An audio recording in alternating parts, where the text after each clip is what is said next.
A psicologia, ele cai numa categoria que a gente chama de intervenções complexas.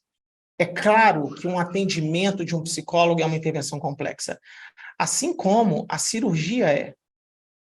Assim como uma prescrição de um programa de exercícios também é. Porque eu escuto esses mesmos argumentos de fisioterapeutas. Olha que engraçado. Ele falou, olha, mas quando eu vou atender o paciente, a apresentação clínica dele é única e eu vou tentar fazer um trabalho personalizado para ele. Como que o ensaio clínico vai fazer isso? Os desfechos de um paciente de fisioterapia são subjetivos, como dor, por exemplo, qualidade de vida. Como que eu meço isso? Aí eu vejo, na hora que eu vejo um psicólogo falando assim, não, o meu paciente tem uma apresentação única, é um caso complexo, como eu vou individualizar? É o mesmo argumento. Desfechos subjetivos, a gente não trabalha com desfecho duro, por exemplo, morreu e não morreu. Até a fisioterapia, de vez em quando, tem uns assim, voltou ao trabalho e não voltou, ele é um desfecho dicotômico, você não tem dúvida, né? Ou ele voltou para o esporte ou não voltou e tal. E talvez vocês também tenham, dá alta ou não dá alta e tal. Mas geralmente os nossos desfechos são o que a gente chama de soft. Medir a depressão numa escala, medir a ansiedade na outra escala, medir dor no lado da fisioterapia, por exemplo. Eu leio muito sobre cirurgia, Daniel, e é surreal a variabilidade anatômica, a variabilidade de técnica. Se o cirurgião é destro ou canhoto, ele faz de uma outra forma, sabe, incisão anterior ou posterior. Então, aí eles falam, não dá para fazer também. Mentira, dá. E aí eu vou falar o seguinte, tanto dá que tem.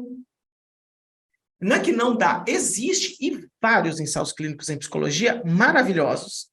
Existem em fisioterapia maravilhosos e existem em cirurgia. Eu estou usando esses três exemplos para a gente ir em três profissões diferentes. Existem ensaios maravilhosos, grandes e excelentes. O fato do desfecho ser subjetivo não quer dizer que ele não é mensurável. Existem escalas de mensuração, sim, na psicologia, para medir depressão, ansiedade, estresse.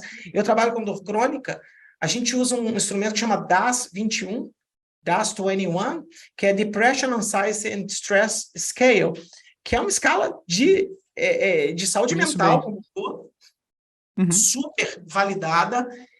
Ou seja, esses instrumentos têm capacidade, sim, de serem confiáveis, de medir mudança. Então, assim, dá para fazer. E dá para individualizar dentro do ensaio clínico. Ou seja, eu não espero que o psicólogo, vou pegar um pedaço de papel aqui, tenha um script de atendimento ao paciente. Eu não espero isso. Eu espero que, de acordo com a apresentação clínica do paciente, o psicólogo, dentro daquele corpo da intervenção, por exemplo, que seja terapia cognitivo-comportamental, dentro do escopo da TCC, ele pode fazer o que ele quiser.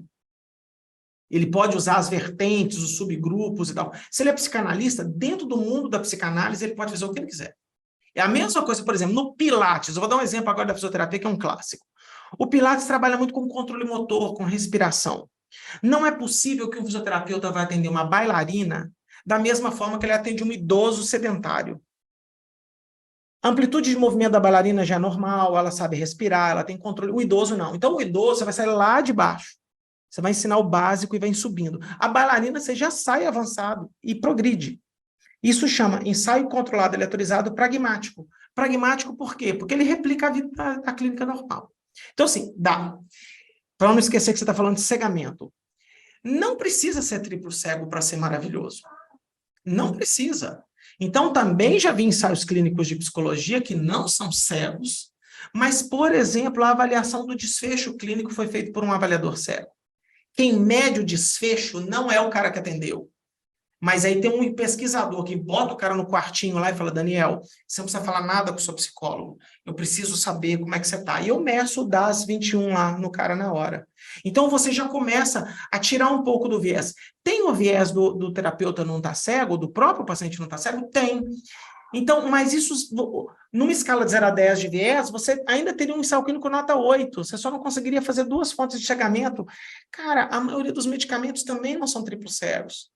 Coisa que você toma todo de santo dia na sua casa. Entendeu? Por que uma droga para esquizofrenia pode ser utilizada esses mesmos instrumentos? Entendeu? Existem vários estudos, Daniel, que, por exemplo, comparam drogas com tratamentos complexos. Por exemplo, fisioterapia versus cirurgia. Sabe? Quando o paciente tem medo de se movimentar, orientado por existe, tá? Por psicólogo e por fisioterapeuta.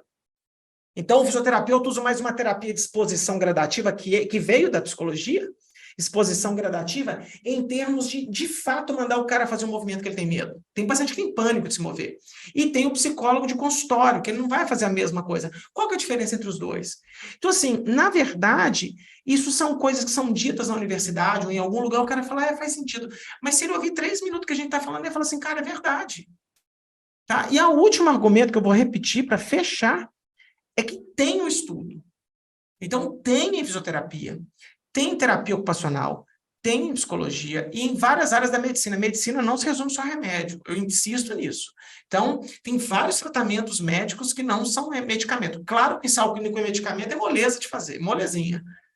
Mas existe complexidade nisso tudo, e o fato de haver complexidade não quer dizer que não possa ser mensurado. Perfeito, Léo. Eu concordo plenamente com essa sua fala e acho curioso porque você começa trazendo um tipo de questionamento que você ouve na fisioterapia também. Nossa, mas como que eu individualizo? Esse negócio aqui não. Eu acho muito Deixa eu dar curioso. mais um último pitaco, para a gente não Claro. esquecer. A gente Aham. não precisa sempre comparar contra placebo também. Fala, qual que é o placebo do TCC? Não, você não precisa fazer isso. Você pode fazer duas terapias, você pode ter no grupo intervenção de interesse. Por exemplo, vamos supor que o padrão ouro de algum transtorno psiquiátrico, psicológico, seja a terapia cognitivo-comportamental. Uhum. Bota a psicanálise aqui, vem quem quer melhor. Certo, Se certo. empatar, tá ótimo. É um ensaio clínico de não inferioridade. Fala, olha, nós somos tão bons quanto vocês. Tá ótimo. Excelente. Você pode comparar com outros grupos de controle. Então, existe também esse mito, assim, tem que ser contra nada. Então, eu vou deixar o paciente sem nada? Não, não, não, não. A concepção do estudo, ela não precisa ser ensaio controlado, aleatorizado, com grupo placebo, triplo cego. Não é assim. Ó, se você quer se aprofundar nesse assunto, participe do curso de Psicologia Baseada em Evidências do Instituto Ponto Azul, cujos professores são as maiores referências nesse tema aqui no Brasil. Para mais detalhes, clique no link que está aí embaixo ou lá no meu perfil. Tchau!